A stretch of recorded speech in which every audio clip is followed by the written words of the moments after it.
Gravando.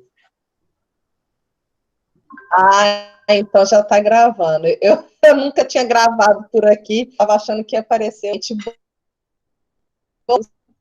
Desculpe aí o mal entendido, né? Que a gente ia primeiro fazer essa live direto no YouTube, a gente teve um probleminha com a plataforma que a gente usa para reproduzir a tela direto lá no YouTube. Então, a gente resolveu fazer, para não perder, né, o horário com o professor Jacob, aí a gente resolveu fazer aqui pelo Google Meet, então a gente está gravando e depois a gente vai disponibilizar isso no YouTube da mesma forma. Bom, queria primeiro agradecer ao professor Jacob, né, que aceitou de prontidão fazer essa live aqui conosco essa noite, falar um pouco sobre a Caatinga. Um pouco não, né? Muito. Quem fala um pouco sou eu. Agradecer também ao professor Robério, que contactou o professor Jacob. Então, eu vou passar a palavra para vocês. Vocês se apresentem, né? O professor Jacob é o professor lá da Federal de Campina Grande, mas trabalha aí com a Caatinga já há muitos anos. E vou passar a palavra para vocês. E aos que estão assistindo, né? Façam suas perguntas pelo chat, deixem os microfones desligados para não ter interferência. E ao final, né, da discussão aí dos professores, eu vou ler aí as perguntas e eles vão responder, tá bom? Então, boa noite. Eu já vou desligar meu microfone também. Boa noite a todos, né? A gente tem algumas pessoas que devem aparecer aí na nossa sala, devem entrar, né? A gente tinha um número de inscritos maiores, um número de instituições também, aguardando aí essa atividade que nós temos do INDE, mais uma atividade do nosso INDE, a gente está incrementando isso aí, passou um tempo que nós estávamos com atividades semanais, deu uma pausazinha, mas retornando aí às nossas atividades. Bom, pessoal, hoje a gente está aqui com o professor Jacob Silva Souto.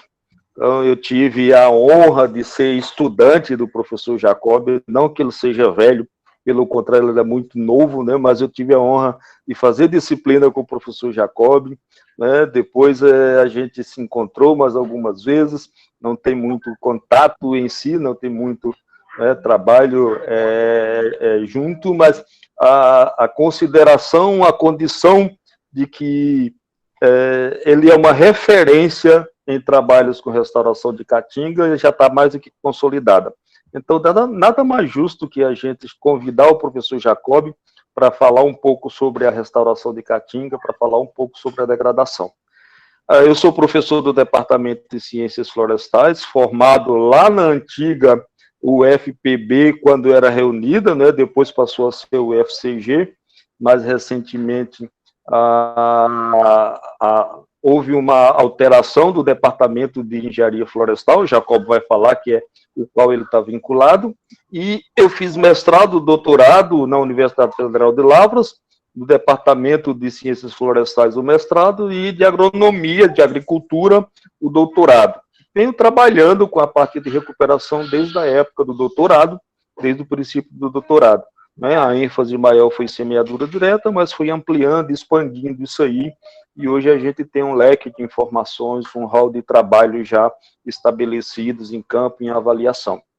Bom, Jacob, obrigado por você ter aceito o nosso convite, né? É uma honra muito grande, é uma satisfação muito grande estar aqui contigo hoje, estar podendo absorver um pouco dos teus conhecimentos, mais ainda, além daqueles que eu tive lá da graduação, que são inesquecíveis, né? Todos os professores meus da graduação, né, eu tenho guardado numa caixinha com carinho muito grande, então não podia ser diferente deixar o meu depoimento aqui com relação à sua função, a tua atribuição no curso da Engenharia Florestal de Patos, né, e também a tua contribuição na minha formação. Ok, então, Roberto, muito obrigado aí a você e a professora Ana Carolina pelo convite para participar.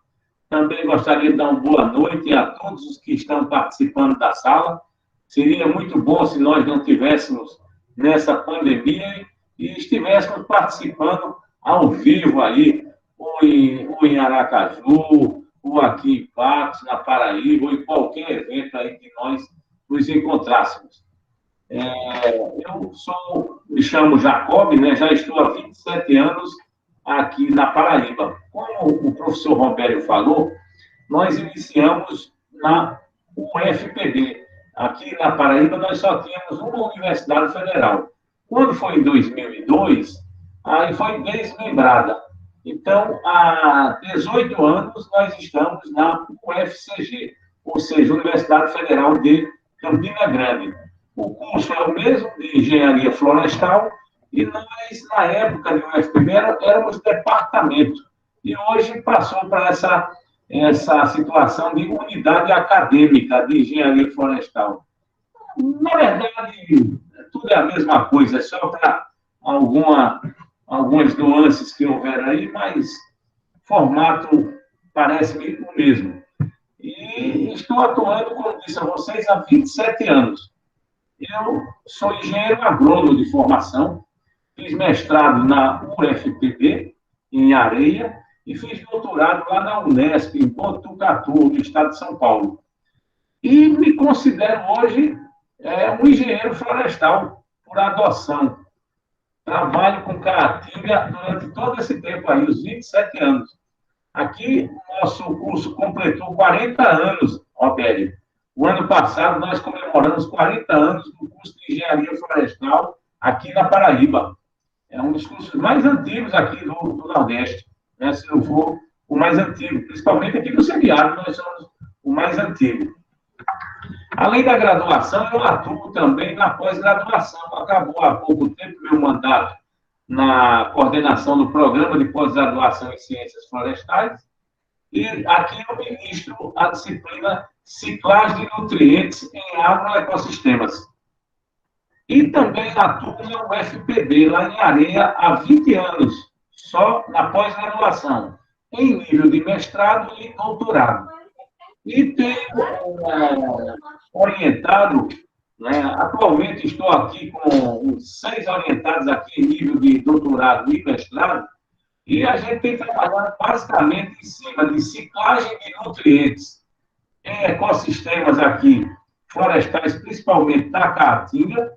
Tenho trabalhado com restauração florestal, com recuperação de áreas degradadas e com cultivo de plantas xerófilas. E, de vez em quando aparecem alguns alunos ainda, que muitos também aparecem alunos, né, nós trabalhamos principalmente com culturas tolerantes à seca. Por exemplo, o sorgo, o gergelim, e algumas frutíferas. Eu estou orientado aqui, atualmente, nós coletamos dados ontem, com o cultivo da cajarina, vendo a ciclagem de nutrientes aí, né, a ciclagem de nutrientes, tanto a ciclagem biológica como aquele ciclo biogeoquímico também. A gente tem feito esse trabalho. E aí, são esses os trabalhos que a gente tem fazendo. E, ultimamente, trabalhei, Roberto, e os demais aí que estão nos ouvindo, com um mogno africano. Então, nos convidaram para fazer um trabalho lá no município do estado do Ceará, chamado Várzea Alegre. E resultou numa tese que foi defendida há 2 meses e em 2 dissertações. Então, é uma cultura que nós ainda não temos aqui na Paraíba, mas no estado do Ceará está bem adiantado, e dando resultados muito bons em nível de campo. Uhum. Bom, aqui tem um contemporâneo seu, né, da época de mestrado ou doutorado, né, o Antenor. Antenor é parceiro nosso em atividades de vários projetos aí de trabalho, vinculado ao Departamento de Engenharia Agronômica.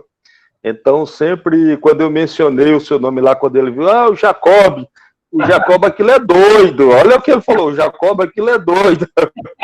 Não, tá mais normal agora, mas o Antenor está por aqui conosco também, foi contemporâneo seu, né, na época do doutorado, e sempre a gente está trabalhando junto aqui.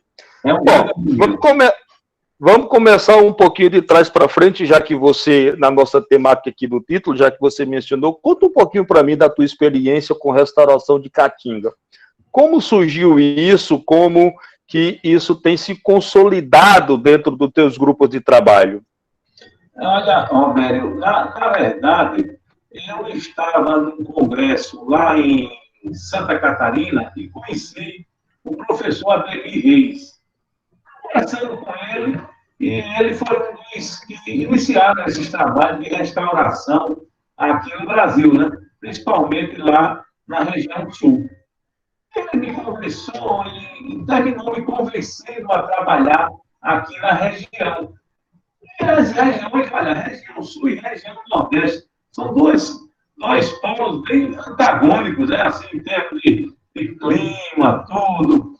Comecei a ler trabalhos dele. Depois, o pessoal da Exalc nos convidou para criar um grupo sobre restauração florestal no Brasil.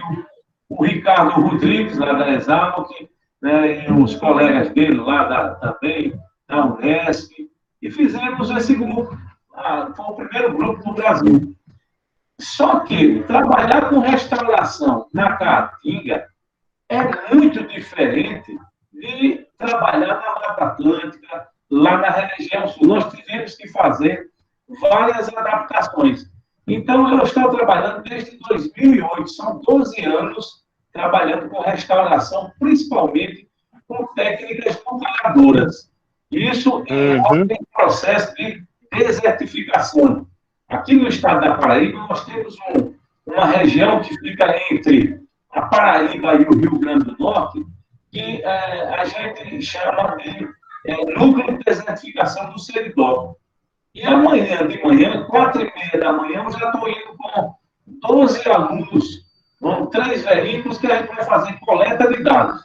A gente sai de 4h30 da manhã, porque a temperatura aqui na Paraíba, pode ser que aí em Sergipe seja um pouco diferente, mas aqui, quando começa os meses que termina em BRO, setembro, outubro, novembro e dezembro, são os meses de temperatura mais elevada. Ontem, na superfície do solo, vocês vejam, a temperatura estava em torno de 58 a 60 graus.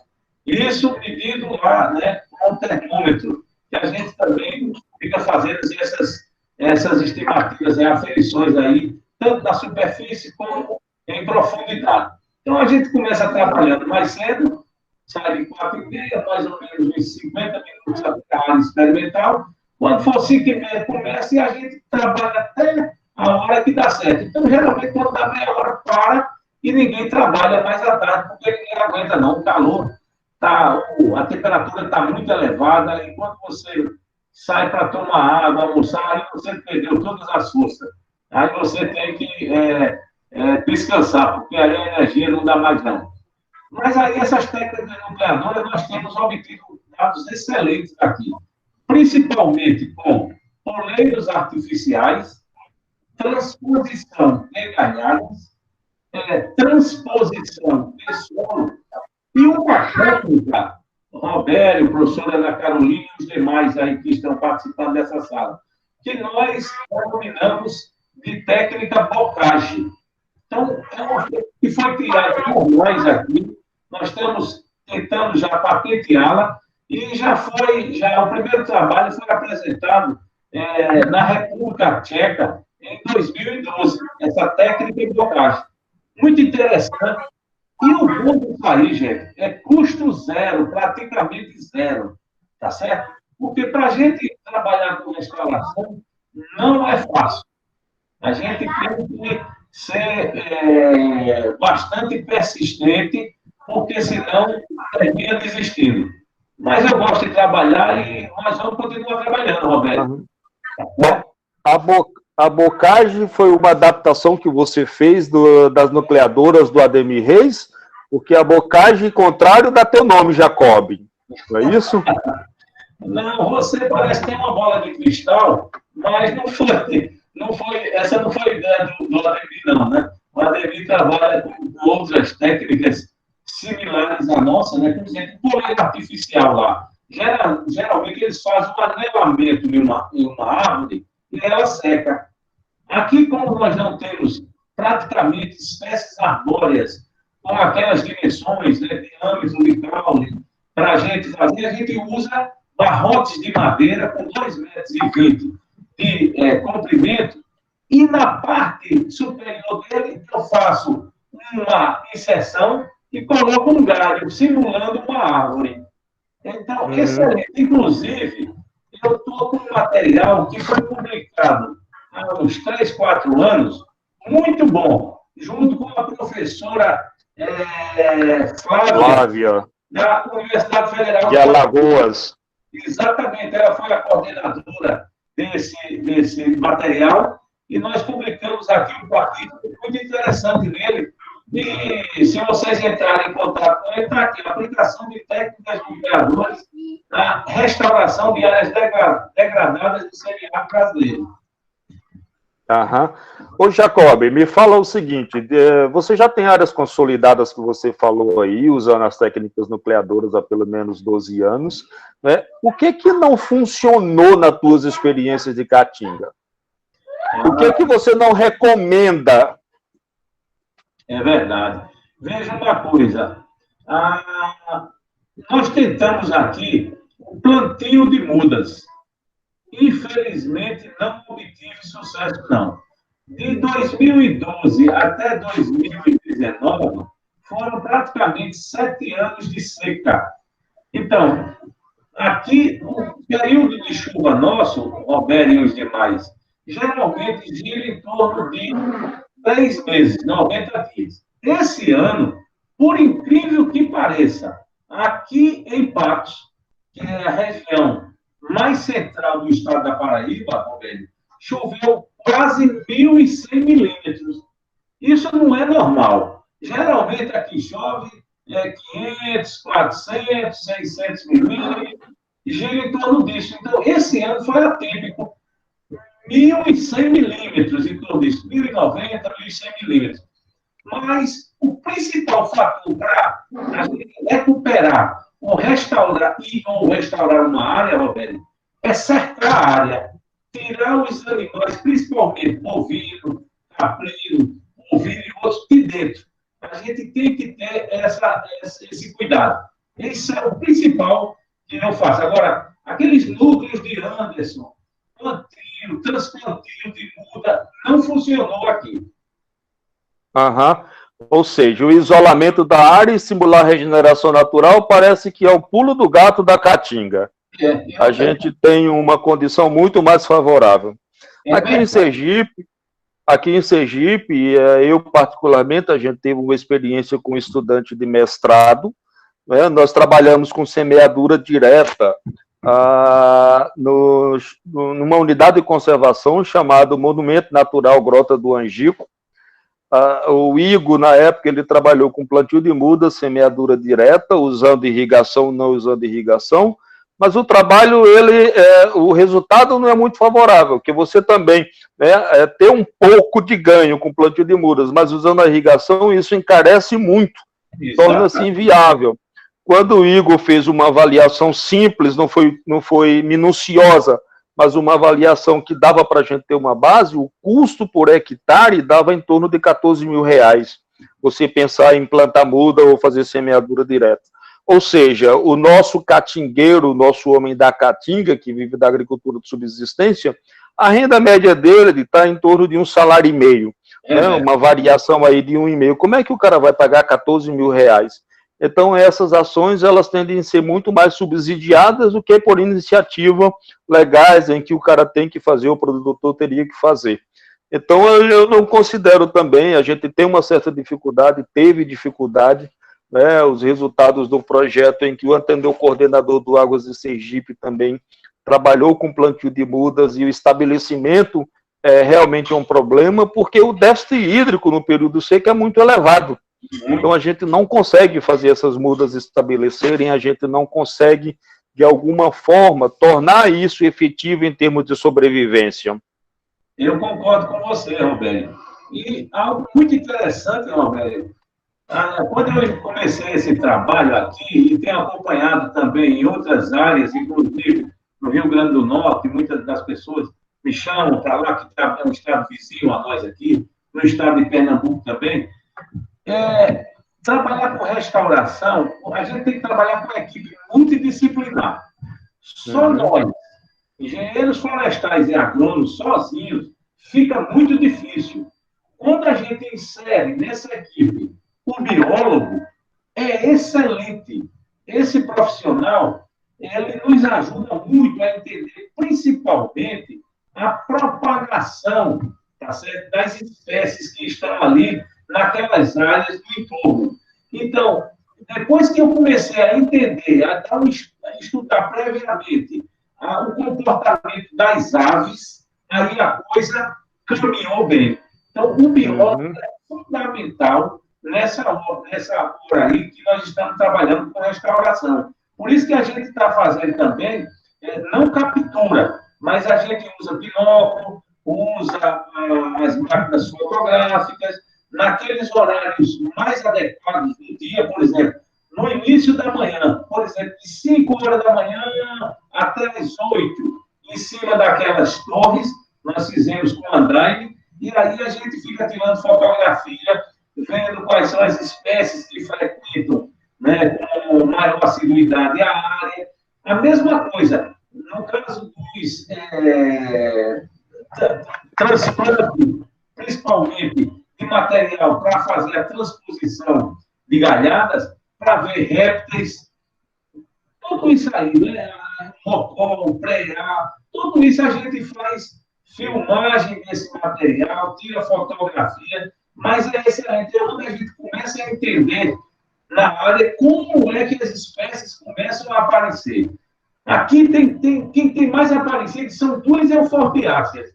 A faveleira, que você conhece muito aí, você e os demais, tenho certeza, né?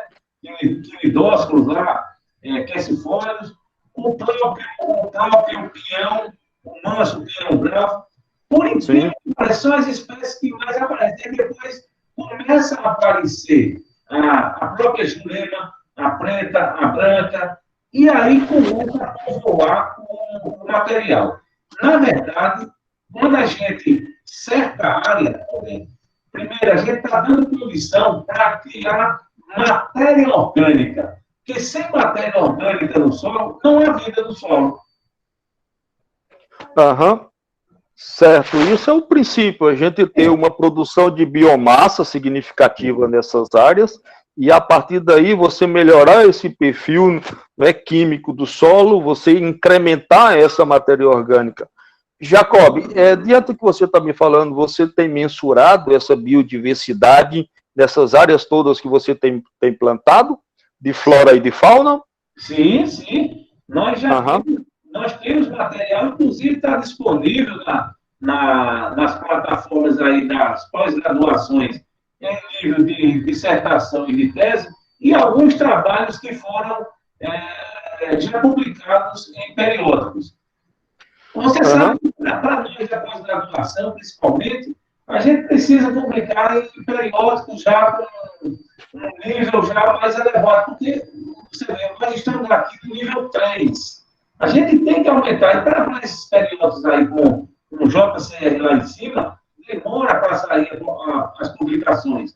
E, principalmente, o trabalho que ele tem feito na Fazenda Tamanduá, que é uma fazenda do Dilo aqui em Patos, nós temos 18 anos, Robério, de coleta de material dentro da Caatinga mensalmente. 18 anos de coletas mensais de deposição, acúmulo, decomposição de material da Caatinga dentro de uma RPPN. São dados aí, ou seja, são experimentos de longo prazo, que ninguém tem dados dessa natureza. Viu? Isso é excelente, nos dá uma certa segurança para a gente dizer quanto que a Caatinga produz, quanto não produz, e assim por diante. Jacob, e você tem tido alguma experiência com os SAFs em área de Caatinga, como o advento da recuperação da restauração? Ainda é muito pouco, Roberto. Inclusive, teve um evento online que aconteceu no mês passado, e eu até ministrei uma palestra organizada por um profissional de São Paulo, que não recordo o nome dele. Mas nós temos algumas ações aqui, mas ainda não estão ainda, vamos dizer, com um novo tipo, assim como a gente tem com restauração e com ciclagem de nutrientes. Ainda é muito, vamos dizer, embrionária essa atividade aqui dentro da nossa cartilha aqui do Seminário Paraibano. Uhum. Bom, a gente tem uma condição dessa permissividade hoje em dia, né? O Código de 65, o Código Florestal, não se permitia utilizar sistemas produtivos em áreas de preservação permanente, especialmente as matas ciliares. O de 2012, você já tem essa permissão de usar sistemas produtivos, né? E o SAF acaba sendo uma alternativa viável. No nosso caso, a área de Mata Atlântica Transição, né, já tem experiências também em Caatinga, já existem comunidades que estão adotando, e tem funcionado em alguns momentos, sim, não é? O SAF tem se tornado uma alternativa aí também do ponto de vista econômico para as comunidades e para os produtores rurais. Bom, uma outra coisa, como é que você tem se relacionado com bode aí nas áreas que você tem trabalhado em Caatinga? Existem, não existem? Ou você tem que aumentar os fios de arame para que eles não pulem a cerca? Como é que o bode está inserido aí nas áreas de Caatinga? Infelizmente, para evitar a entrada dele, Roberto, as cercas de arame nossa aqui, geralmente tem 8 a 9 fios de arame, tá certo? Porque senão ele entra. O ovino já tem um comportamento totalmente diferente do caprino. Então, são ações que, se a gente não tiver cuidado, principalmente nós que trabalhamos com ciclagem de nutrientes dentro dessas áreas, né, quando você vai ver ali, muitas das vezes a gente já perdeu área por queimadas. Isso está sendo muito típico agora nessa região. Então, nós temos que fazer bem feito os aceiros, tentar vistoriando as áreas para ver se alguém não cortou arame. Porque se você deixar uma brecha, o caprino entra. Imagina quem está trabalhando ali muito com material ali do extrato de compasso, que a gente quer conhecer, principalmente o ciclo do nitrogênio, do fósforo, potássio, cálcio, magnésio e enxofre, os macronutrientes. Os 8 micronutrientes, é claro que eles são importantes e têm a mesma importância que os macros. Mas pela facilidade, principalmente em função laboratorial, a gente trabalha mais com esses macronutrientes, né? O nitrogênio, o fósforo, potássio, cálcio, magnésio e enxofre, tá certo? Mas o cuidado do capino é muito grande, viu? E tem que ser diário.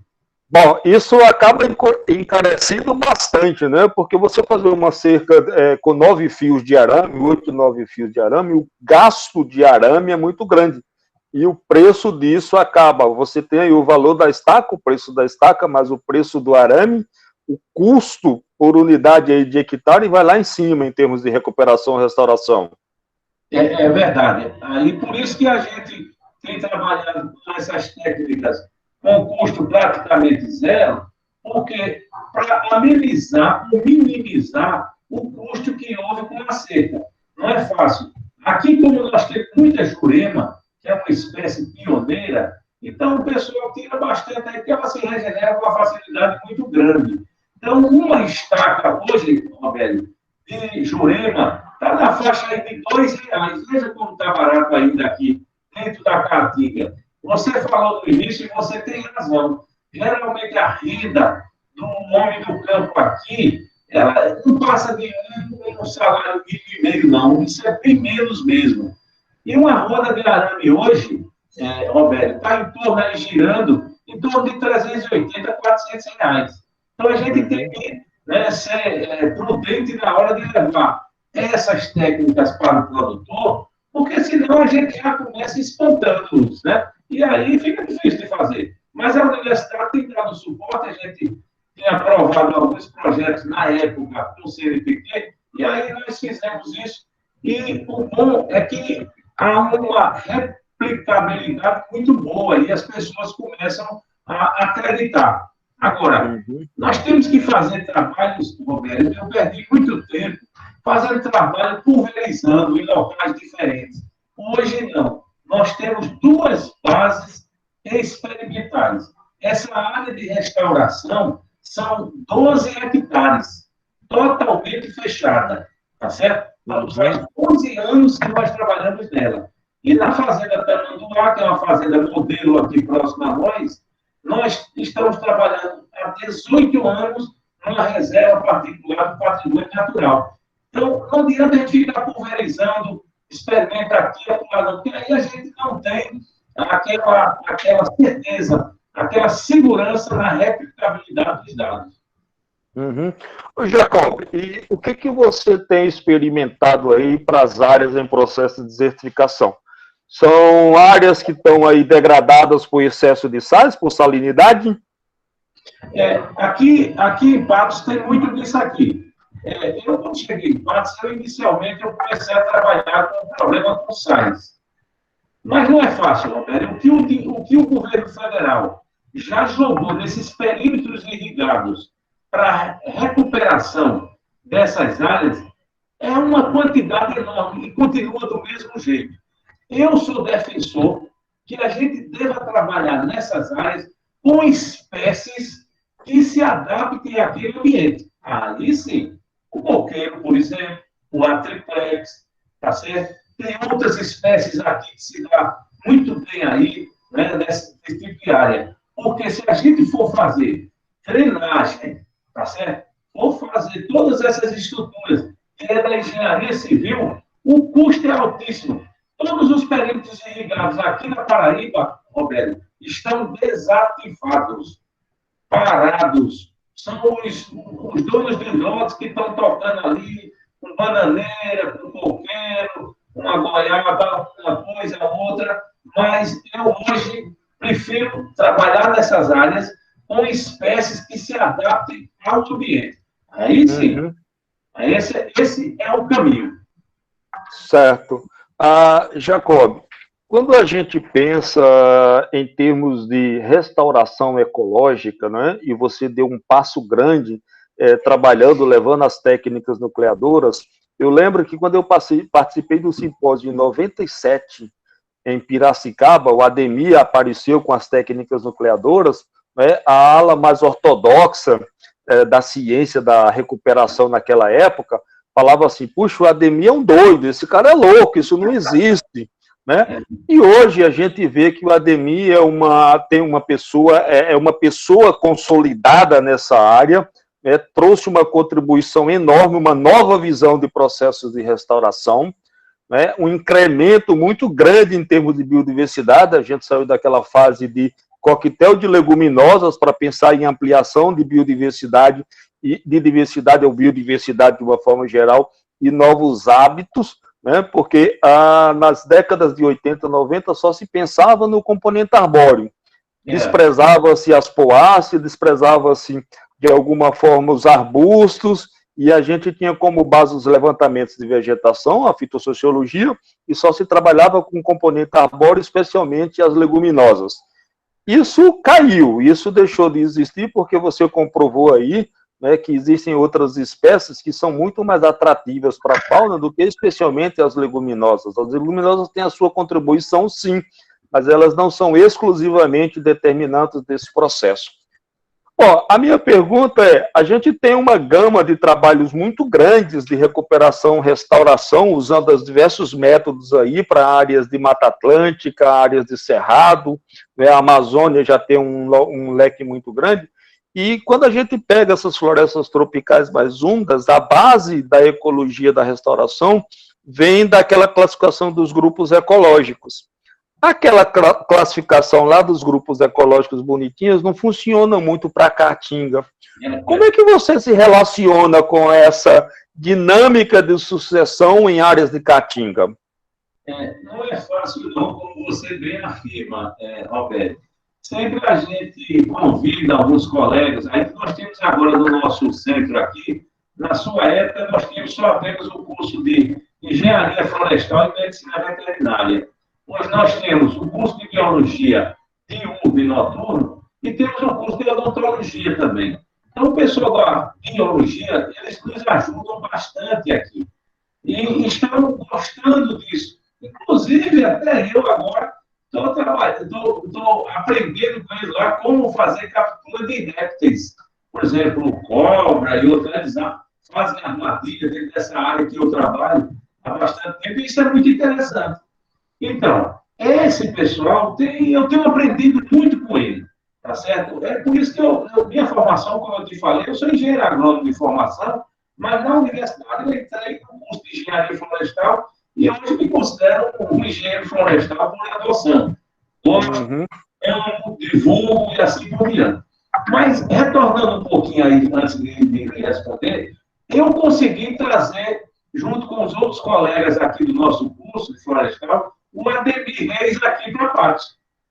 Ele participou de um evento aqui, que nós fizemos aqui durante uma semana, ele veio, deu palestra, e eu levei ele no campo. Ele ficou maravilhado. Como é que você consegue fazer alguma coisa desse tipo? Eu digo, olha, eu aprendi aqui, né, com você que me deu aqueles primeiros passos. Consegui trazer, Roberto, o doutor Ambrósio, doutor Ambrósio, que era da Embrapa, lá, que sempre nacional do Caprino, que falecia há uns 3, 4 anos. Cara, era uma sumidade em Caprinos. E a gente esquece de estudar, Roberto. Muitas das vezes, o pessoal da engenharia florestal só quer ver o componente arbóreo. Mas o herbáceo é de fundamental importância você conhecê-lo. E aí a gente tem investido nisso aí. E é difícil você compreender esse componente herbáceo. O arbóreo arbustível é relativamente, vamos dizer, fácil. Você identifica com facilidade. Mas tem espécies no herbáceo que elas só aparecem naquele curto espaço ali, quando começa a chuva e termina. Aí acabou-se o ciclo. E às vezes, 5, 6 anos, a semente continua lá, e com 5, 6 anos após da primeira chuva, volta tudo. Então, nós temos dado uma ênfase muito boa agora, é um componente também herbáceo, sem esquecer o arbóreo. Agora, lá dentro, Roberto, a gente tem sofrido um pouco com essas espécies, por quê? Porque você bem afirma também, anteriormente, a questão aí dessa variabilidade aí do clima. E nós tentamos entrar com o hidrogel. Não tive sucesso, mas hoje, nós aqui na Paraíba, nós estamos com 2 usinas bem próximas aqui a Patos, num município chamado Malta, e em Coremas, eu estive em Coremas hoje, e tem uma ex-aluna nossa, com um grupo de alunos lá, que está fazendo a compensação ambiental. Nessa usina lá em Coremas, para energia solar, é uma empresa de capital norueguês e da Dinamarca, 140 hectares de caatinga foram suprimidos para a instalação das placas. E elas lá estão fazendo lá os pratos. E, graças a Deus, quando a gente chega com elas, jogando essas práticas que aprenderam conosco aqui na Universidade Federal de Campina Grande, isso é muito gratificante, né? Você chegar, os alunos lá falarem, nos elogiarem aí, isso é muito bom. É o que um professor ganha aí, tanto você, a professora Ana Carolina, e possivelmente os professores que estão nos acompanhando aí na sala, a gente vê os alunos nossos crescendo, desenvolvendo, né, aquelas atividades que aprenderam em sala de aula, no campo. Isso é muito bom. Para mim, eu acho que eu atingi o máximo. E eu sempre digo, aluno ele tem que ser igual ou melhor do que eu quando ele sai. Jacob, como é que tem sido a inserção dos produtores rurais nos teus projetos? Como é que eles têm participado? Tem sido fácil? Aqui eu costumo chamar que a gente tem o maior fator dificultador dos nossos programas de recuperação e restauração é o bicho-homem. Né? Você tem áreas já consolidadas aí com 5, 6, 8, 10 anos, já bem estabelecida, bem recoberta, mas aí no período do verão aparece combustão espontânea, né? Alguém vai lá e o cavalo, o boi pulou a cerca sumiu, a estaca sumiu, o arame foi levado e ninguém sabe quem foi. Então, quando você chega lá, os animais estão dentro, pisoteando, pastoreando, você tem a herbivoria intensa, pisoteio intenso, e você, de alguma forma, acaba comprometendo a regeneração natural das áreas que a gente tem trabalhado. Como é que isso acontece com vocês aí? Algo semelhante, ou vocês não têm enfrentado esse tipo de problemas? Não, é semelhante. Eu acho que isso é em todo o Brasil. A melhor forma de ensinar é pelo exemplo. Tem muitos alunos, principalmente da engenharia florestal, que são de origem do campo, né? Os pais têm propriedades grandes, pequenas, médias, e eles reclamam muito conosco. Mas quando a gente vai falar com o papai, ele diz que não acredita nisso, que isso não tem. E olha, primeira coisa, você tem que convencê-lo a pegar um pedacinho de terra lá. Seja meio hectare ou menos, e faz lá para mostrar. Porque pelo exemplo é que a gente ensina. E depois, fazer eventos.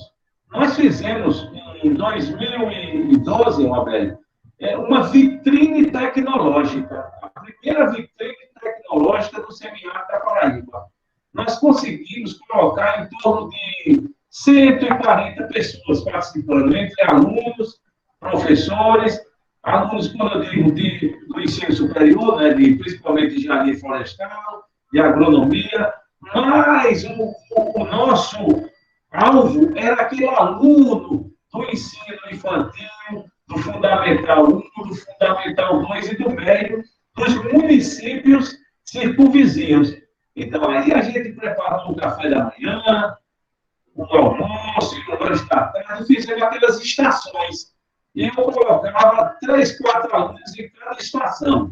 Aí saía um grupo de 15 pessoas. Depois que eles saíram da primeira estação, e aí saiu o segundo grupo, aí aquele já estava na segunda, aí ia para a terceira, e graças a Deus, foi uma repercussão excelente. Não é fácil, não. A melhor forma de ensinar é pelo exemplo, Roberto. Jacob, agora chegando, a gente já viu a questão como você tem trabalhado a recuperação, a restauração ecológica. Fala um pouquinho para mim, como é que você tem se deparado com a degradação ambiental em área de Caatinga? O que tem sido em maior ênfase em termos de degradação ambiental para vocês?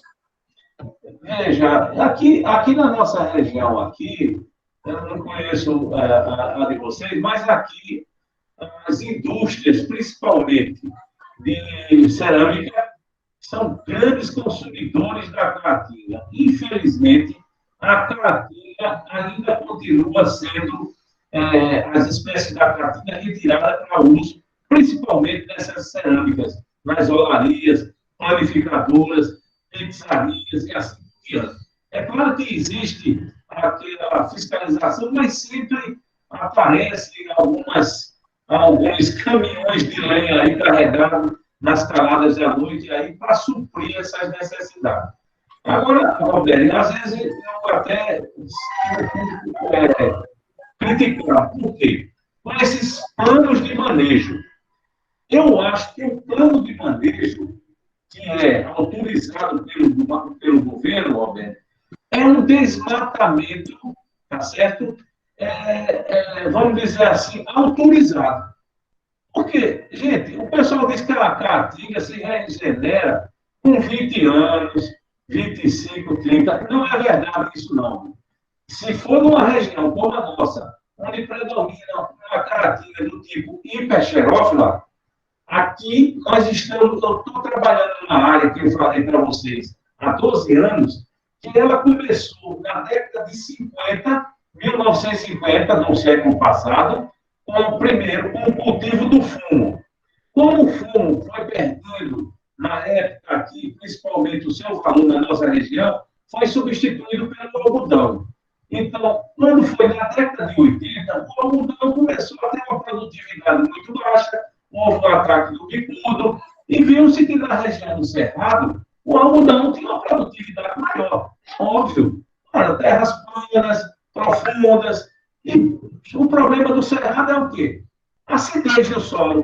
Problemas químicos são fáceis de resolver, né? Você fazendo correção do solo, você praticamente resolveu o problema e depois vem com a adubação. Agora, problemas como o nosso, que são principalmente físicos, a nossa degradação aqui, principalmente física. Nossos solos são muito rasos. O que predomina na nossa região são os neossolos. Aqui onde eu estou, predominam os neossolos. Vocês lembram que o Sistema Brasileiro de Classificação de Solos, ele compreende 13 classes com ordens de solos, né? Inclusive, eu preparei até um mnemônico para as pessoas, os alunos, nós gravarmos e não esquecermos nunca, né? Para o Sistema Brasileiro, Planelg 9NOV-CCP. Planelg quer dizer planossolo, latossolo, argissolo, litossolo, espodossolo, gleissolo. Aí o 9, neossolo, organossolo e vertissolo. CCP, chernossolo, cambissolo e plitossolo. Não é fácil aprender solos, né? Tá certo. E aí, veja, para os alunos e também para a gente, quando eu começo a falar disso aí, que é o que você está se reportando, a degradação, eu digo, veja como é difícil a gente trabalhar aqui. Mas tem como a gente. Só basta a gente entender um pouco a dinâmica do processo, porque o que predomina para nós aqui é o intemperismo físico, tá certo? Vamos dizer, a rocha se dividindo em vários pedaços, vamos usar uma linguagem mais fácil de entender. Mas aí não houve alteração química. O que a gente quer no solo, na verdade, são os nutrientes. Porque toda planta, para ser nutrida, ela precisa de 14 nutrientes. Seja o chique-chique, seja a caipiira, seja o angico, seja qualquer espécie na Paraíba, em Sergipe, no Japão, aonde você imaginar. Aqueles 14 nutrientes que nós chamamos de essenciais, eles têm que estar no solo. Se a nossa rocha não se intemperiza, como é que vai se formar solo? Não se forma solo aqui na nossa região. É muito pouco. Aqui a gente encontra, Roberto, muitos incelbergs aqui na região, que é uma demonstração que a rocha não foi alterada. Uhum. Tá certo? 14 nutrientes que muitos alunos já estão participando, eles têm que estar lá no solo, porque se não tiver, não tem como a gente fazer processo de exploração e recuperação. Então, como nós fazemos para suprir isso?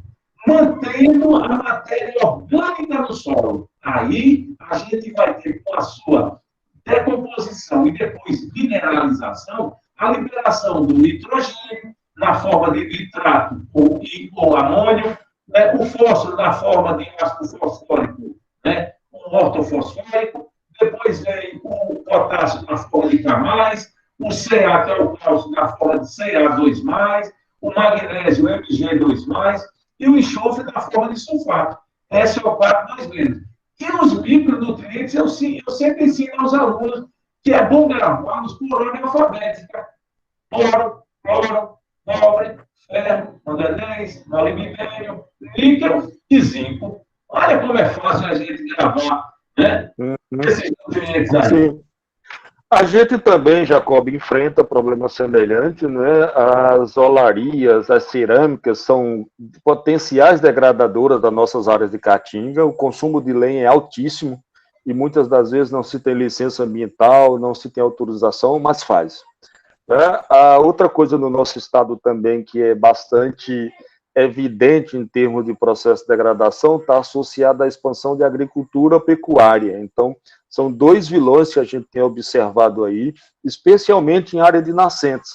Em pelo menos 4 ou 5 bacias hidrográficas que nós trabalhamos aqui, São Francisco, Japaratuba, Sergipe, Piauitinga, a gente, Poxim, a gente observou que até mesmo nas nascentes, a gente tem uso da agricultura aí para agricultura e pastagem nessas áreas. Então, isso é uma coisa muito, muito gritante, porque a gente chega ao ponto em que quase 90% das nascentes elas estão comprometidas, sejam degradadas ou perturbadas aí, né, por atividades antrópicas. Então, isso é um problema sério que precisa ser pensado urgentemente. E muitas das vezes os produtores mencionam para a gente que as nascentes elas nunca secavam, e hoje a gente já tem uma migração das nascentes chegando até 2 quilômetros. do período chuvoso e para o período seco. Então, tem se agravado cada vez mais e comprometido também o abastecimento de águas em algumas regiões. Bom, você mencionou várias técnicas que você tem usado, você mencionou métodos que você está trabalhando. Como é que tem sido o custo da recuperação, restauração nos seus trabalhos? O que você pode falar para a gente de custo de restauração em áreas de Caatinga? Deixa eu entender, você falou custo, né? Isso. Quanto que você tem empregado, quanto que você tem gasto, né, por unidade aí de hectare com seus trabalhos de recuperação e restauração? É uma variabilidade muito grande, Roberto, de acordo principalmente com a condição do dono da propriedade. Tá certo? Às vezes nós fazemos experimentos com área maior, outros com área menor. Então, aqueles que têm condição, a gente vai agora fazer custo relativamente assim, ao projeto em si. Quem falar que faz recuperação, restauração, sem custo, ele está faltando com a verdade. Você vê que no início, quando nós estávamos falando, e você observou muito bem, o principal ponto, cercar a área, isolar a área. Então, já começa um custo inicial com estacas e arame. Um rolo de arame hoje, eu até falei antes, na faixa de 500 metros, na faixa, aqui na nossa região, entre 380 e 400 reais. Né? Estaca, se a gente fosse comprar estaca de sabiá, que é a estaca que vem principalmente do Ceará, que é o estado vizinho a nós aqui, uma estaca de sabiá é na faixa de 7 e 8 reais. Então, nós usamos principalmente estaca e tirar daqui, por exemplo, principalmente a jurema, que é uma espécie que ela tem um crescimento, uma dispersão muito grande. Então, a gente consegue comprar estaca de jurema na faixa de 2 a 3 reais. Ela descascada. Aí o pessoal pergunta, mas por que esse termo descascado? Porque quando a gente vai colocar o grampo com a casca, com o tempo aquela casca vai ser, como você conhece muito bem, Alberto, e o grampo é uma tendência de ir soltando. Então a gente compra ela já descascada. Quando ela com a casca, ela é um tornilho real mais barato. Então tem custo, tá certo? Eu não vou estipular agora para você aqui, porque isso varia muito do produtor. Então, para aquele produtor que não tem caprino, que tem ovino, que é um animal mais, vamos dizer, dócil, mais fácil de você lidar com ele, ou bovino, que com quatro fios de arames você resolve o problema, então o custo para isso é mais baixo, tá certo? Nós tentamos, Roberto, eu até fiquei de pegar os custos, que é com um pesquisador da Embrapa, lá, CNA, que é o Diogo Narquinha, acho que é o nome assim, eu não lembro bem. Eu estou até no projeto com ele, que nós íamos implantar, possivelmente ele deva até implantar, ser aprovado em nível de Embrapa, para fazer ali do estado de Sergipe, num município, você me corrija aí se eu estiver errado, chamado Nossa Senhora da Glória, do Glória, alguma coisa assim. Da Glória. Nossa Senhora da Glória, isso. Mas a Embrapa tem uma área... Isso, tem uma unidade, isso. Pronto. Na realidade, hoje virou o Campus do Sertão Nosso. A unidade é o Campus do Sertão Nosso. Eu não sabia disso. Então, tem esse pesquisador, Diogo Narquinha, algo assim, não lembro o sobrenome dele. Mas nós aprovamos, ele até me colocou na equipe do projeto dele. Ele me convidou para ir para entrar, ele ou é do Paraná, ou é de Santa Catarina, ou do Rio Grande do Sul, nesses 3 estados, aí me convidou para ir lá, para conhecer essas técnicas. Eu passei um dia lá com ele, mostrando, fiz para ele lá. Ele fez o projeto, aprovou internamente lá dentro da Embrapa, e aplicar um experimento tanto lá em Petrolina, ali que já não sei se é Lagoa Grande ou Petrolina, deve ser algo desse tipo aí, onde fica a sede da Embrapa, e nesse município, Nossa Senhora da Glória. Possivelmente, até se você encontrar um dia aí, você pode até perguntar a ele se ele aplicou essas técnicas nucleadoras aí no município, que aí serviria até para vocês.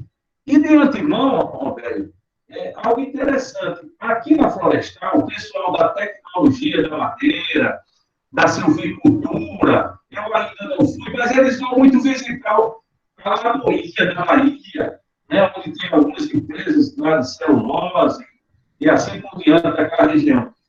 Eu convido vocês também, se for possível, um dia aí, trazer a turma de Florestal para vir aqui, passar os 2 dias aqui na Paraíba, aqui visitando, e você mostrando aqui as belezas da região, e eu, por ocasião, levaria vocês para essas fazendas experimentais.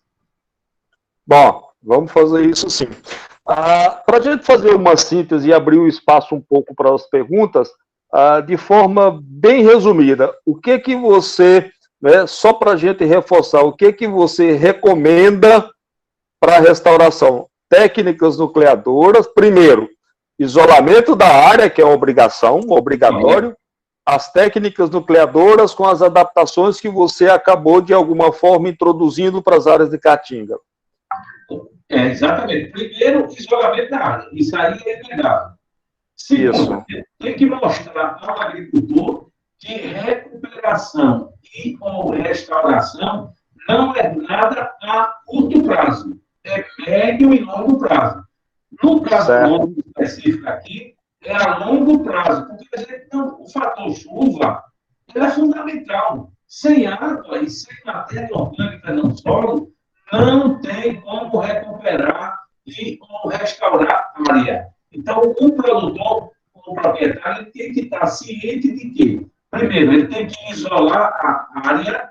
Segundo, ele tem que estar ciente também que isso é uma atividade de médio a longo prazo e que vai ter um custo inicial. Isso é óbvio.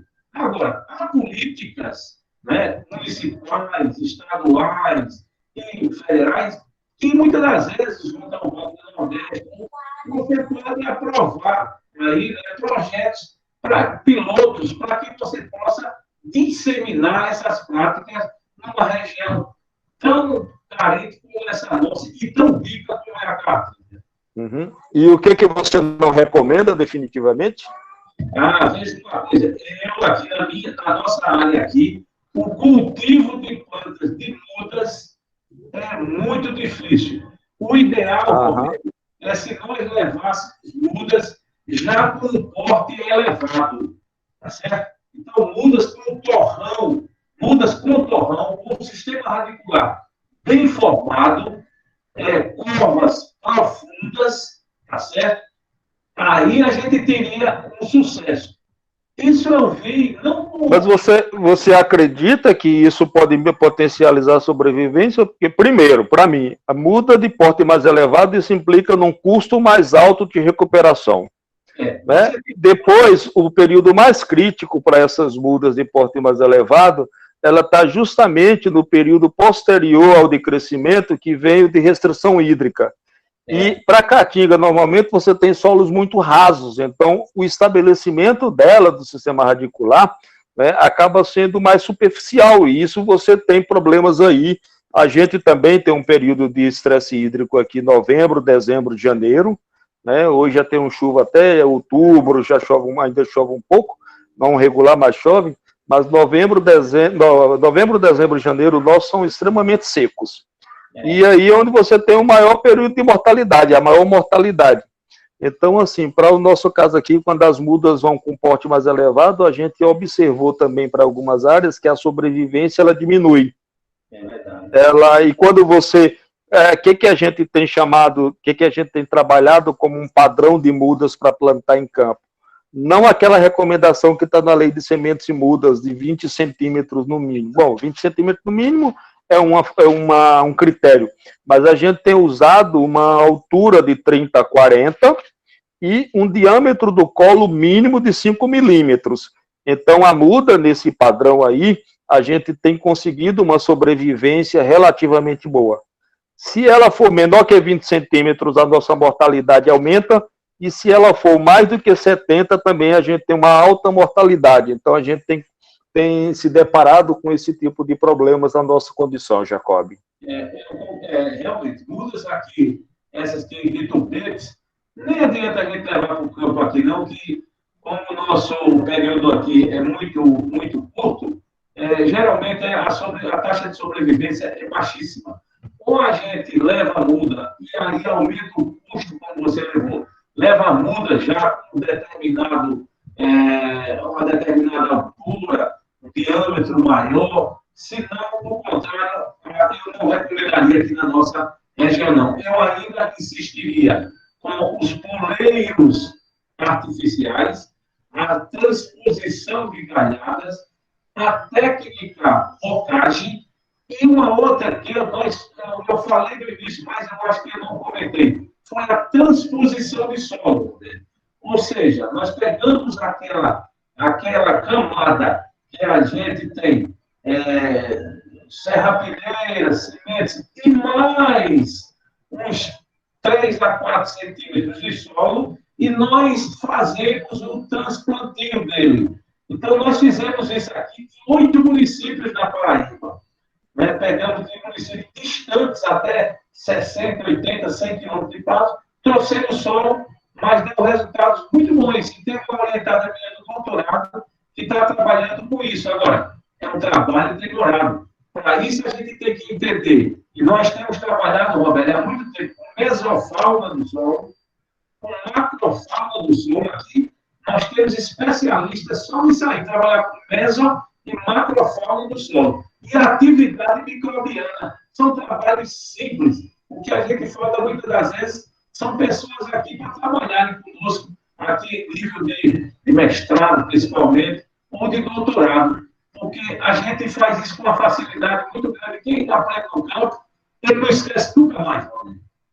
Uhum. Jacob, me permita fazer só uma correção aqui, que aí foi um pecado meu. Em Glória, Nossa Senhora da Glória, nós temos um campi hoje, que é o Campus do Sertão, da Universidade Federal de Sergipe, mas nós temos a sede da Embrapa lá ainda também.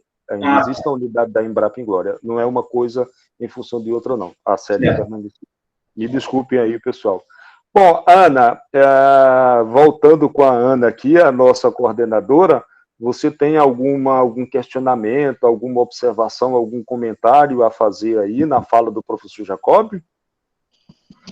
Olha, eu fiquei encantada com a palestra hoje, com a conversa, né? Foi muito bom, deu para entender muita coisa aí sobre como restaurar, né? Como que a gente faz aí para voltar com essas áreas degradadas, né? Restaurar o bioma da Caatinga. Foi muito bom, professor. Muito obrigada pela divisão do conhecimento, né? A gente tem aqui no chat algumas perguntas. Posso já começar a fazer? Pode, fique à vontade aí. Um egresso nosso, o Elísio, trabalhou com você, não foi, Roberto? O Elísio? Isso. Uhum. Ele fez a seguinte pergunta. Professor Jacob, como o senhor vê a criação de unidades de conservação na Caatinga? E qual o custo, em média, de aplicabilidade do método que o senhor está patenteando e difundindo? Ele fez, na verdade, 2 perguntas. Né? Olá, Elísio. Muito boa a sua pergunta, Elísio.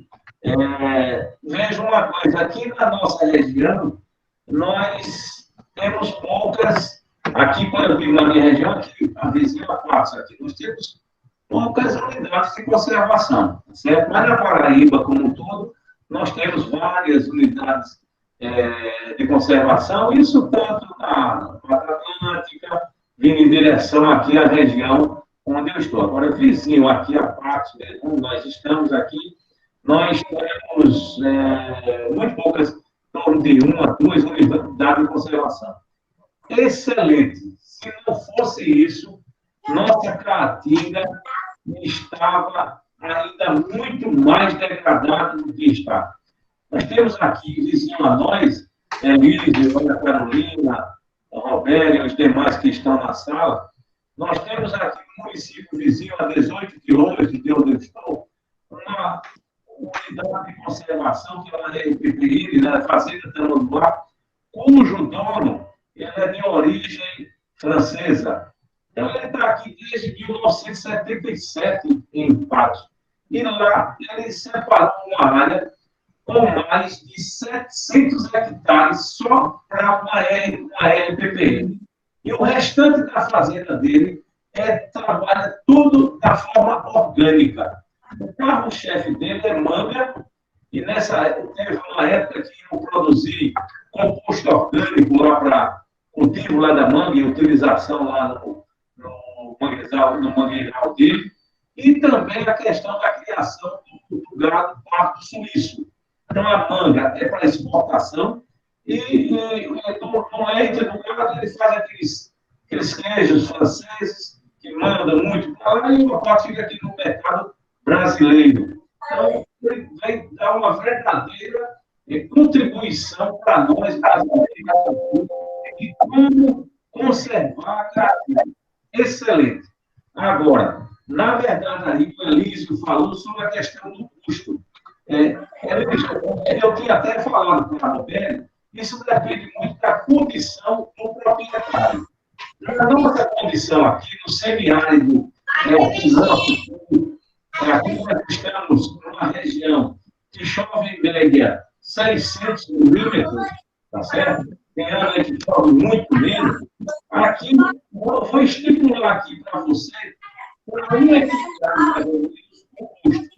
Veja, nós teríamos que, num hectare, 100 metros por 100 metros, tá? A gente teria um custo aí, de uns R$3.000 para a gente iniciar o processo na nossa região. E isso para um produtor que fosse fazer distância entre estacas aí, mais ou menos 2 metros, né?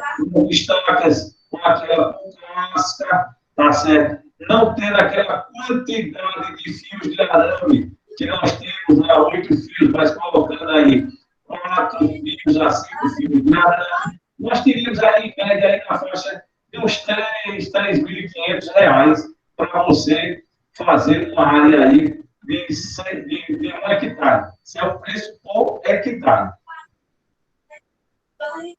Certo. Professor, obrigada. A gente tem outra pergunta aqui do Elias Alberto. O Elias está perguntando assim, ele contextualizou primeiro, depois ele fez a pergunta. Deixa eu falar a contextualização dele. Pensando nesse tema do trabalho de recuperação pela ordem de sucessão dos estratos temporais florestais, não partindo direto para plantio direto ou técnicas voltadas diretamente com componente arbóreo.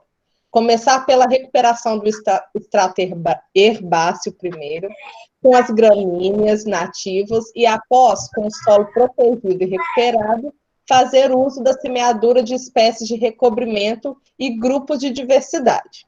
Pensando nisso, né, qual que é a sua experiência com isso e quais espécies herbáceas vocês recomendam e a melhor forma de obtê-las? Essa pergunta foi bem abrangente, mas bem elaborada, viu? Fez uma boa contextualização aí, o Elias, se eu não me engano, acho que é esse o nome que você me falou. Elias. Realmente, Elias, quando nós fazemos o isolamento da área, o extrato herbáceo, ele começa, né, a despontar, tá certo? Isso é muito bom. Aqui na nossa região, que tem um problema de desertificação, aparece uma poácea, gramínea, né, poácea, que é o capim-panasco, a listinga setifolia, a listinga angustifolia, né, mais ou menos isso aí.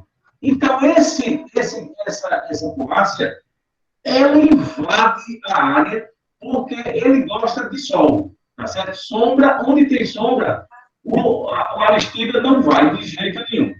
Mas nós apostamos, Elias, principalmente nas leguminosas que a gente tem ali nativas. Porque na hora que a gente isola, o que é que acontece? O capim e o legume, na hora que eles estão primeiro nessas leguminosas, pela palatabilidade, pela riqueza, pelo consumo de proteína, proteína bruta e assim por diante. Então, quando a vegetação herbácea aflora qualquer outra técnica que a gente queira implantar. Eu não trabalhei ainda com semeadura direta. O Robélio ele tem muito mais experiência do que eu. Agora, para nós aumentarmos mais ainda esse extraterpácio, é muito interessante a gente fazer a coleta de frutos e guardar as sementes para colher o semente e fazer como provavelmente é o que o professor Robélio faz, a semeadura ou o lançamento dessas sementes. E muitas das vezes a gente poderia aproveitar até fazer um coquetel aí e jogando, como a gente faz com amendoim, que eu trabalhei com amendoim doutorado, colocar um pouco de cola, tá certo? Essa cola tenaz mesmo, ela um pouquinho não tão pegajosa, jogar um adubozinho ali, né? Principalmente aqueles químicos que a gente tem, e faz o lançamento, principalmente no período que antecede o período chuvoso. Que na nossa região, geralmente aqui é no final de janeiro e mês de fevereiro. E a data limite aqui para nós é 19 de março, que é o dia de São José. Eu tenho uma complementação, Ana, Elias. Se nós pegarmos o princípio da recuperação de áreas degradadas aqui no nosso país, a gente vai observar que a gente tem uma herança da silvicultura tradicional, né? E anteriormente se fazia capina em área inteira, fosse mecânica, química ou manual. Hoje, quando a gente pensa na restauração ecológica, aí inserindo-se essa diversidade, o conceito de diversidade, que as poáceas, as herbáceas são de extrema importância e relevância no processo, a gente não tem mais feito esse controle. Até o próprio nome deixou de ser espécie invasora, que pejorativamente a gente tratava como espécie invasora, como erva daninha. Hoje essas espécies são de extrema relevância no processo da restauração. Por recobrir o solo, permitir com que ele tenha aí, pelo menos de alguma forma, um incremento de biomassa também, uma estabilidade promovida pelo sistema radicular dessas espécies, não tem processos erosivos, né? Porém, quando você pensa nessas espécies estabelecidas, usar semeadura direta é muito difícil, porque elas são extremamente concorrentes, né? A matocompetição, elas têm uma eficiência muito grande em termos de suprimir as plântulas das espécies que são introduzidas dos hábitos arbustivo e arbóreo. Então, o que a gente faz normalmente? Quando se planta ou se introduz a semente ou a muda, você faz um controle local, que é o que a gente chama de rodapé no entorno da planta, da semente recém-germinada ou das mudas, né? Mas aqui para a gente, por exemplo, para Sergipe, as nossas experiências com plantio de mudas também não têm surtido um efeito significativo em termos de estabelecimento, em termos de sobrevivência e estabelecimento. Então, a gente ainda não descobriu funcionalmente, né, como é que se dá esse estabelecimento da fase da pós-germinação até o estabelecimento da muda nesse período curto de chuva que nós temos. Porque, de alguma forma, lá na natureza, isso aí acontece naturalmente e ela passa de um ano para o outro, a gente sabe disso. Mas quando a gente introduz isso na recuperação, a gente não tem conseguido fazer essa mesma associação, por incrível que pareça. O pessoal fala, por exemplo, vamos usar de alguma forma recobrimento da semente. É funcional? Mas não tem uma eficiência garantida para todas as espécies, né? Hoje você usa, vamos plantar com gel hidrofílico. O gel hidrofílico é uma alternativa, mas também ele não resolve o problema do período seco. Então, assim, o gel hidrofílico é bom, mas no período chuvoso, no período seco, você não tem água, não tem como ele funcionar. Então, a gente também cai nessas condições, né, de que essas experiências elas podem ser funcionais para alguns ecossistemas, mas quando a gente trata de semiárido, a gente não conseguiu ainda fazer esse ajuste com as espécies que nós temos nos ecossistemas de Caatinga. Óbvio que a gente tem que também considerar nesse aspecto aí, né, nessa variável, quando a gente está trabalhando num ambiente hipoxerófito e num ambiente hiperxerófito. Quando você está numa área de mata ciliar, em área de Caatinga, que você tem um solo mais profundo, você tem uma maior retenção de água, então você pode aplicar semeadura direta, você pode fazer plantio de mudas que você vai ter sucesso. Isso a gente já tem resposta e experiência. Mas quando você tem uma área mais seca, em que a taxa pluviométrica e raramente excede dos 500 milímetros, um solo muito raso, tanto a semeadura direta como o plantio de mudas, mesmo que você mantenha um extrato herbáceo, mesmo que você use gel hidrofílico ou hidrogel no plantio, a probabilidade de sucesso ela é muito reduzida comparando-se a outros ecossistemas. Qual é a implicação disso? Custo de implantação. Né? Por mais que você tente essas coisas que funcionam para outros ambientes, quando você coloca na ponta do lápis, vai lá na planilhazinha do Excel e joga isso no custo, o custo final acaba sendo muito elevado e às vezes não compensa. Aí a gente vai para o simplismo, né? Talvez a solução mais barata e acaba sendo a mais recomendada para muitas das áreas de Caatinga é o que o Jacob falou, isolamento da área. Se você tiver uma matriz de entorno que favoreça aí um fluxo gênico com as espécies que estão se regenerando nessa área e permita um fluxo de propágulos, gradativamente você vai ter o incremento de biodiversidade dessas áreas. Né? A nossa maior dificuldade especificamente está em como controlar o bicho-homem. Porque se você mantiver as áreas isoladas, elas, num determinado tempo, que não é o nosso tempo, mas vão se restabelecer. E você vai ter um incremento de biodiversidade de flora e também uma recolonização de fauna, né? Polinizadores e dispersores. O que a gente se depara costumeiramente é que os produtores eles querem acelerar esse processo. E a gente tem que entender que para Caatinga o ritmo de crescimento não é o mesmo. Né? A dinâmica de sucessão não é a mesma da transição da Mata Atlântica. A Caatinga não tem restrição de luz, por exemplo. A gente usa muito o conceito funcional, né? Baseado em florestas tropicais úmidas, mas para Caatinga você vê que o dossel, teoricamente, as espécies recebem luz numa mesma quantidade de intensidade. Então, o fator de restrição não é luz, é água. Água e solo, é hídrico e edáfico. Então, isso é o que a gente precisa focar em termos de estudos, como transpor essas barreiras aí, desse déficit hídrico e a condição de solo que permite o estabelecimento das espécies alvo para recuperação e restauração. Então, Ana, só complementando aí o Roberto, que eu concordo com o que o Roberto falou, e para o Elias e os demais, uma coisa que a gente precisa entender são os chamados pulsos de precipitação. O que é isso? É que dá aquele start quando começa uma chuva. A gente ainda não consegue entender até hoje como com uma chuva de 10, 15 milímetros, a Caatinga consegue você vê, tudo fica verde. Então, eu acho que o que o Roberto falou bate com o que a gente está complementando aqui, Roberto. É entender qual a quantidade de água que faz com que essas plantas comecem a, vamos dizer, produzir biomassa, as sementes a germinarem, e daria uma resposta muito mais adequada para o Elias, que fez essa pergunta. Esse termo, pulsos de precipitação, já vem sendo estudado há bastante tempo, principalmente por alguns pesquisadores em Israel. Certo, obrigada, gente. Eu vou fazer agora uma pergunta que foi do Diogo.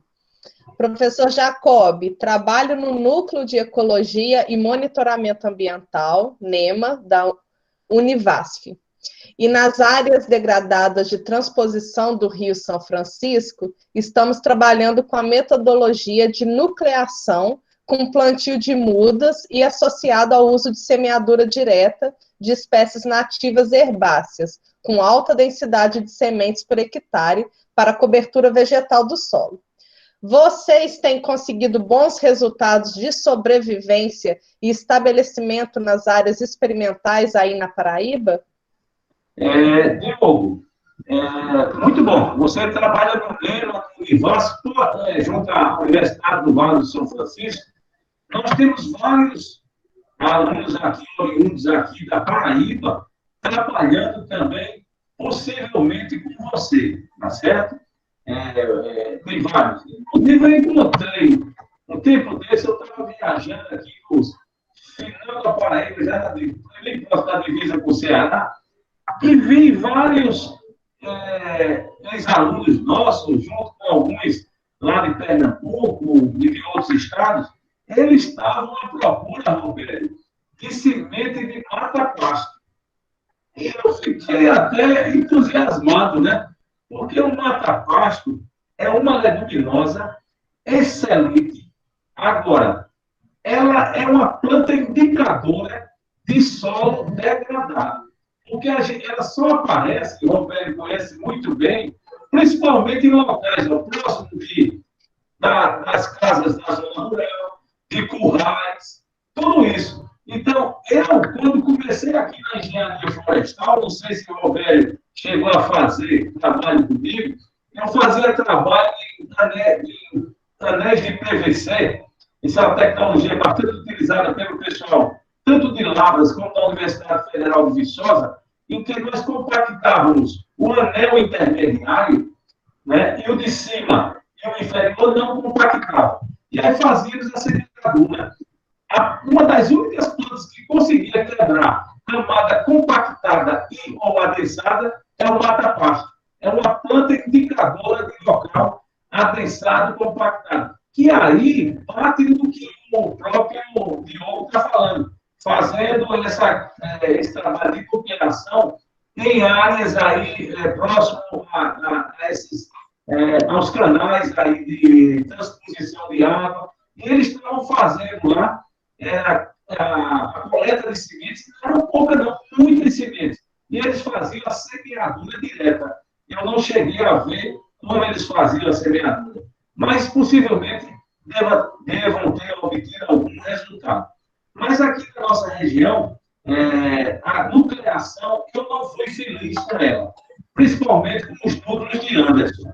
Peguei um período muito crítico aqui. Mas hoje, no município de Coreiras, em uma área extensa, eu vi resultados promissores, tirei bastante foto, principalmente com o angico, até a moringa oleífera, que eu já trabalho com essa planta há 20 anos, bastante tempo tenho trabalhado com a moringa, que tem um colega nosso da UFAL, que é o professor Gabriel, lá da Química, aqui, todo ano ele promove o chamado ENAM, que é o Encontro Nacional da Moringa, que esse ano será no mês de novembro, e eu estarei participando. Desde o primeiro evento, eu estou participando junto com o pessoal da UFAL, da Federal de Pernambuco e da Estadual de Maringá.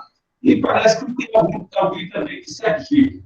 E aí, com relação à nucleação, eu não obtive resultado nas minhas áreas experimentais. Mas em áreas onde ex-alunos meus estão trabalhando, resultados excelentes. Isso deve-se principalmente ao fator climático, que é o que o Roberto falou agora há pouco. Chuva é fundamental. E, principalmente, entender a hora certa de fazer o plantio e ou a semeadura. Certo, obrigada.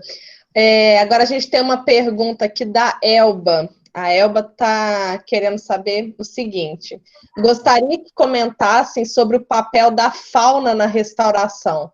Como avaliar e se vocês já trabalharam em suas pesquisas com atrativos para pássaros, pequenos mamíferos ou outros animais? Muito bom, olha aí. Parece que já tem gente interessada nessa equipe multidisciplinar. Eu sofri muito, Roberto, para tentar engajar um biólogo dentro da equipe. Não foi fácil, não. Vim obter há poucos anos, aí, uns 2, 3 anos, é que eles começaram a entender que eles são um profissional muito importante nesse estudo de restauração e ou recuperação, que seja da caatinga, de mata-planta, de qualquer bioma, tá certo? Mas no caso aí, Elba, eu não tenho trabalhado com atrativo, não, tá certo? Eu tenho estudado principalmente, professora Ana Carolina, Roberto e os demais aí, eu trabalho principalmente com a visualização identificação e com a excreta das aves. Porque as pessoas, às vezes, são de fezes, não é? No caso das aves, realmente chama de excreta. Tanto a urina como as fezes saem pelo mesmo local, por isso que a gente chama de excreta. Tá? Então, nós coletamos a excreta, é o que a gente vai fazer amanhã, e aí a gente leva para o laboratório, testorroa, visualiza se tem sementes ali dentro, separa e coloca para germinar. E as fezes, você vê, a maioria delas tem um pH muito ácido, Roberto. É um excelente para você quebrar a dormência de muitas sementes. Nós já trabalhamos, já fizemos trabalho e publicamos com isso aí. Agora, no tocante aos organismos da fauna, Elba, eu tenho trabalhado com a fauna do solo, tá certo? Seja a mesofauna e a macrofauna principalmente. A macrofauna, eu utilizo um material tão simples que vocês, depois que visualizarem alguns trabalhos nossos aí, nós utilizamos garrafa PET, tá certo? Ó, semelhantes, né, a uma garrafa dessa que eu estou usando aqui para tomar água, tá certo? E aí eu faço furos nela, tá? O atrativo que eu uso, isso é para macrofauna. Esses furos que eu faço, 4 furos nas garrafas, eu coloco rente ao solo, e aí a macrofauna que está caminhando na superfície é atraído por aquela isca que eu uso detergente neutro a 15%. Eu coloco durante 4 dias no campo. É uma garrafa PET fechada. Uso mais ou menos 20 ml desse atrativo e umas 5 gotinhas de formol. Deixo por 96 horas no campo. Depois de 4 dias, eu coleto e levo para o laboratório e vou identificar, tá certo? Com lupa, com biovídeo, quais são os principais organismos da macrofauna. Geralmente, em áreas degradadas, professora Ana Carolina, professor Roberto e os demais, predominam muito os himenópteras, que são as formigas. E aí aparecem outros organismos. E aí a gente vai classificando. O que precisa muito é o que a gente chama de taxonomista. Não é taxonomista de plantas, não. É taxonomista, que é uma carência generalizada no Brasil. Não sei se vocês, na Federal do Sergipe, têm no corpo docente de vocês esse profissional aqui, nós não temos, para identificar, colocar nas chaves.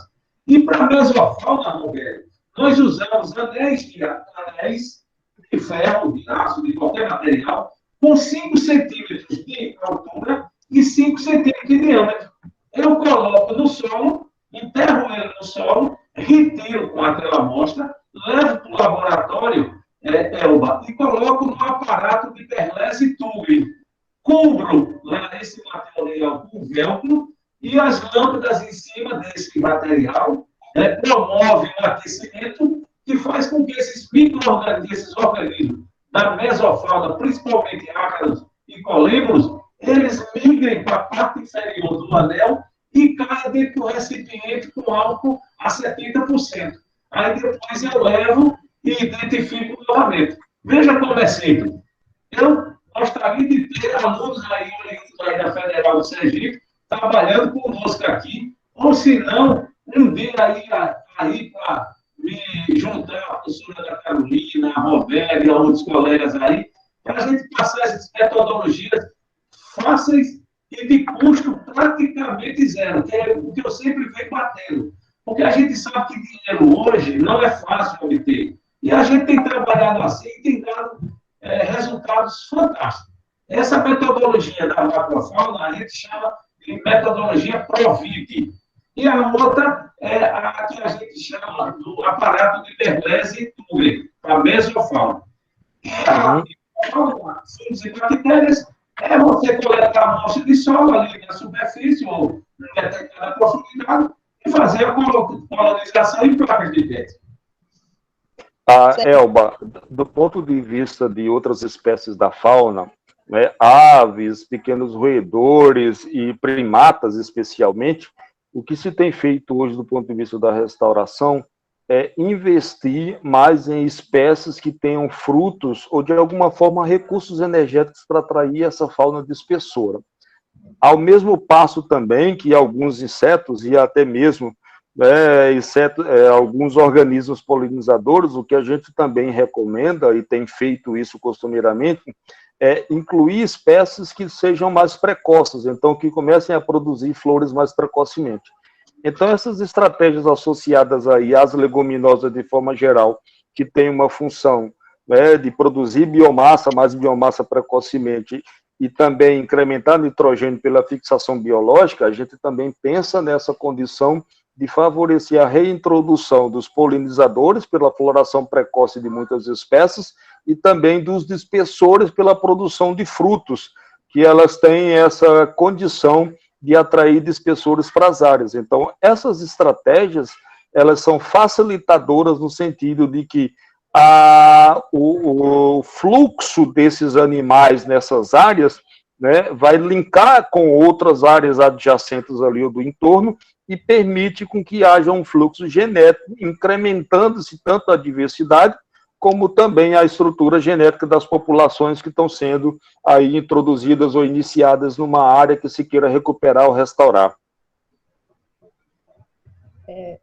Só complementando, na UFLA tem uma professora chamada Carla Ribas, ela trabalha com ecologia de formigas, e ela tem desenvolvido trabalhos bem bacanas nessa área, professor Jacob, eu tenho o contato dela, se você quiser, eu posso passar depois, que é a identificação de espécies de formigas, né, que sinalizam que aquela região ali tem sofrido degradação, né, porque tem algumas espécies sinalizadoras, então é bem bacana isso. Aí você falou aí dos himenópteras, eu lembrei dela na hora. Ecologia, fica lá na ecologia. Eu gostaria muito que você depois me repassasse o contato dela, professora Ana Carolina. Faço sim. Professor Jacob, o Elísio está mandando uma mensagem agradecendo, né? Obrigado, professor, pela resposta. Desde já, como gestor do MONA, do Grota do Angico, que fica em Poço Redondo, aqui em Sergipe, né? Canindé de São Francisco, ele está fazendo convite para você ir visitar eles lá. Depois do dia 15 de novembro, eu gostaria que você continuasse formulando esse convite, Alice. Eu teria o maior prazer de visitar você e os demais aí. E gostaria de colocar o meu e-mail à disposição, professora Ana Carolina, para o seguinte, Jacob, Jacob, _ Souto, SOUTO, @yahoo.com.br. E o meu WhatsApp é 83, que é o código da Paraíba, 98640-2002. Só repetir. 83, que é o código da Paraíba, 98640-2002.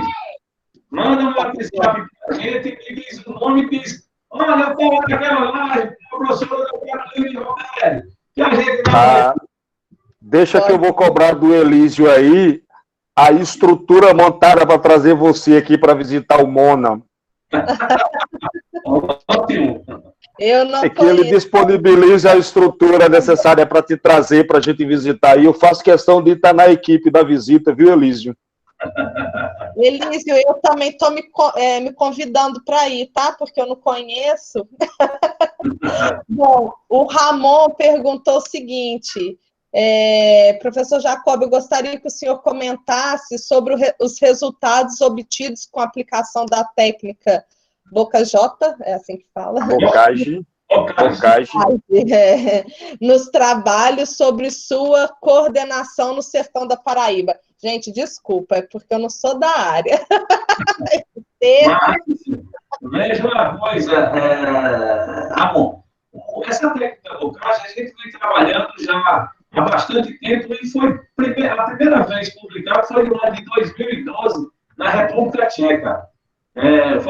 O nosso doutorado foi apresentar um trabalho lá, pessoalmente, foi muito bom, e até hoje as pessoas têm mandado e-mail perguntando como é simples.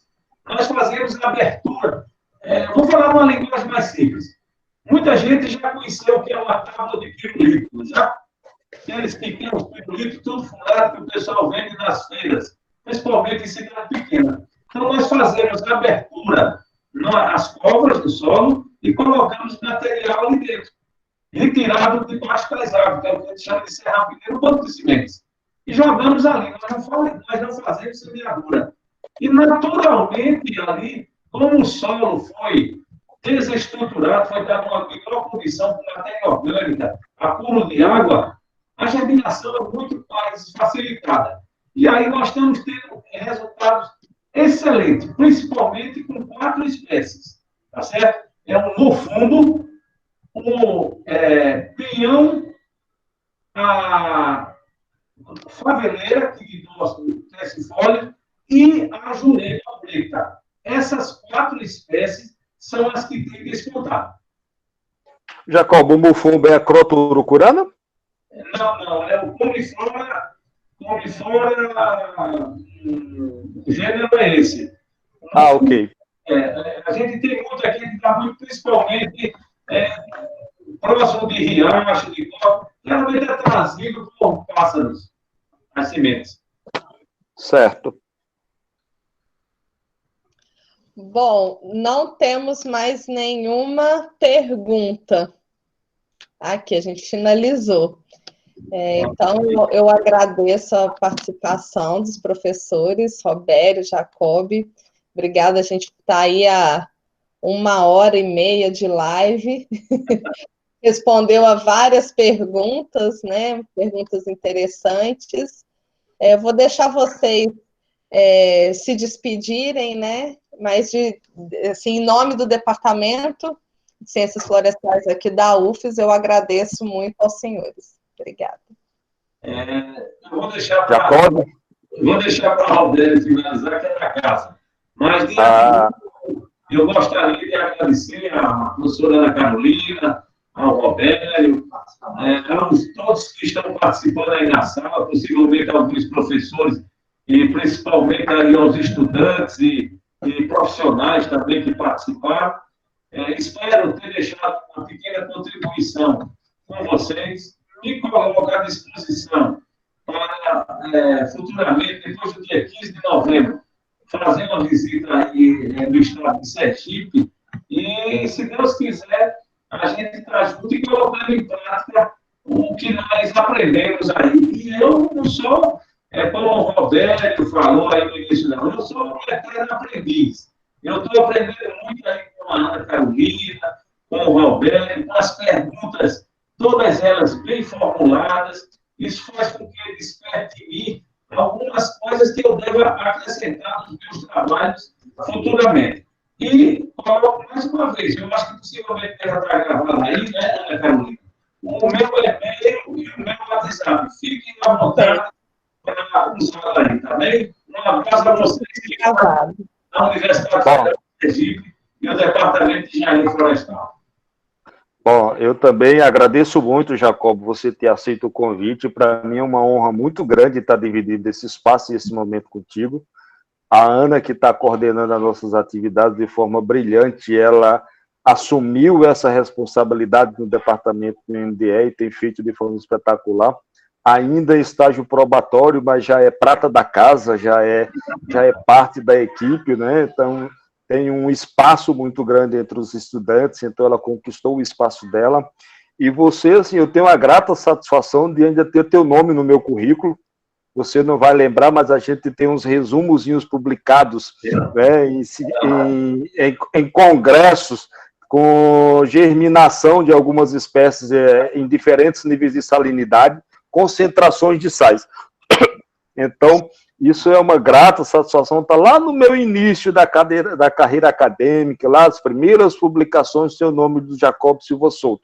Então, isso é uma satisfação muito grande, e dividir esse espaço contigo vem consolidar essa minha, não só gratidão, né, mas a minha, de alguma forma, minha admiração pelo teu trabalho, não só como professor pesquisador, mas como pessoa, pela tua condição de formação de recursos humanos. Então, isso é uma coisa muito importante, você tem um papel fundamental nesse aspecto aí de formação de recursos humanos também. É louvável, né, além do teu trabalho como professor, como pesquisador. Então, deixo o meu agradecimento formal e vou reiterar aqui com o Elísio, né, o convite que ele fez para você, para que você venha passar aí pelo menos uns dias conosco aqui, para a gente trocar umas ideias, dividir contigo algumas experiências e você conhecer um pouco da nossa Caatinga. Mais ainda, né, tua experiência foi fundamental. Os nossos estudantes têm sempre uma demanda, sempre um questionamento, né, e a Caatinga é predominante no nosso estado também. Mas, assim como na Paraíba, existe uma pressão muito grande, uma pressão antrópica muito grande, e a gente tem perdido a cada dia que passa áreas naturais de Caatinga. Então, deixo o meu agradecimento aí para você. Manda um abraço, dá um abraço enorme na Patrícia, né? Saudades de todos aí, então deixa o meu grande abraço para o departamento inteiro também. Muito obrigado por ter aceito o convite. Muito obrigado, Roberto, pelas palavras, aprendi muito com você. E a Ana Carolina se despontou muito bem, porque se não fizesse assim, Roberto, ela já começava com ponto negativo na sua avaliação do estado probatório. Parabéns, viu, Ana Carolina? E professor, ele faz parte da minha comissão, então... A live hoje foi tão boa que teve participação da Liz. Foi a primeira live que ela quis aparecer. Tá bom, então, Jacob. Grande abraço a todos vocês que nos assistiram aí, estiveram conosco até agora. Boa noite e muito obrigado. Boa noite a todos. Um abraço. Tchau, Jacob. Em breve. Tchau, gente.